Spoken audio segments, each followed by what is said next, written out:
வழக்குகள் தேக்கத்திலே இருக்கிறது ஒரு காரணம், பொருளாதார சூழல் ஒரு காரணம், அனுபவம் ஒரு காரணம். ஆகவே நாங்கள் இதை நியமிக்கிறோம் என்பதுதான் வெளிப்படையாக அவர் சொல்லியிருக்கின்ற காரணம். அதுதான் காரணமா? அது இல்லை காரணம்.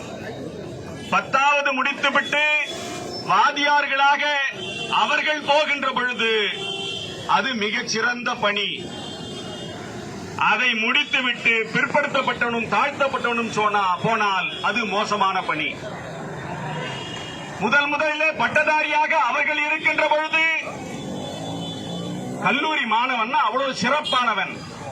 அதை முடித்துவிட்டு பிற்படுத்தப்பட்டவனும் தாழ்த்தப்பட்டவனும் கல்லூரிக்கு போனால் இவர்கள் எல்லாம் பொறுக்கி பசங்க என்கின்ற பெயர். பொறியாளர்களாக அவர்கள் இருக்கின்ற பொழுது பொறியாளர்கள் தான் மிகச்சிறந்த பணி. அடுத்த தலைமுறையாக 2000 வருடமாக கல்வி மறுக்கப்பட்ட சமூகம் பொறியாளராக வருகின்ற பொழுது என்ஜினியரிங் பஸ் ரோட்ல சும்மா சுத்திங்கிறாங்க. மருத்துவராக வருகின்ற பொழுது அதேதான். வழக்குரைஞராக அவர்கள் இருக்கின்ற பொழுது நோபல் ப்ரொஃபஷன், இது போல ஒரு ப்ரொஃபஷன் நீங்க பார்த்தது உண்டாங்க.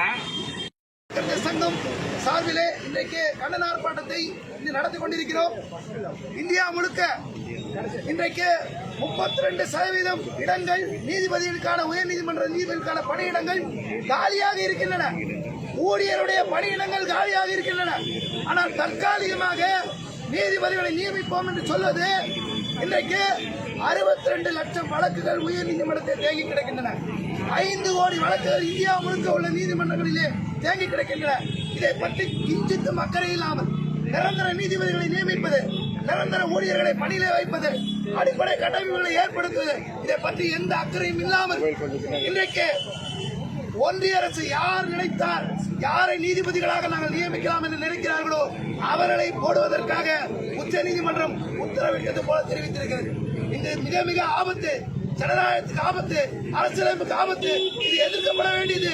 இந்தியா முழுக்க தற்காலிக நீதிபதிகளை ஒருபோதும் அனுமதிக்க வழக்கறிஞர் சங்கங்களை விடமாட்டோம்.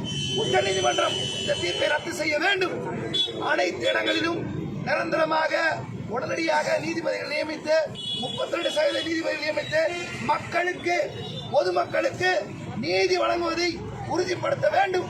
இல்லாவிட்டால் கடுமையான போராட்டங்களை நாங்கள் நடத்துவோம் என்பதை தெரிவித்துக் கொள்கிறோம். பாரதி ஜனநாயக வழக்கறிஞர் சங்கம்.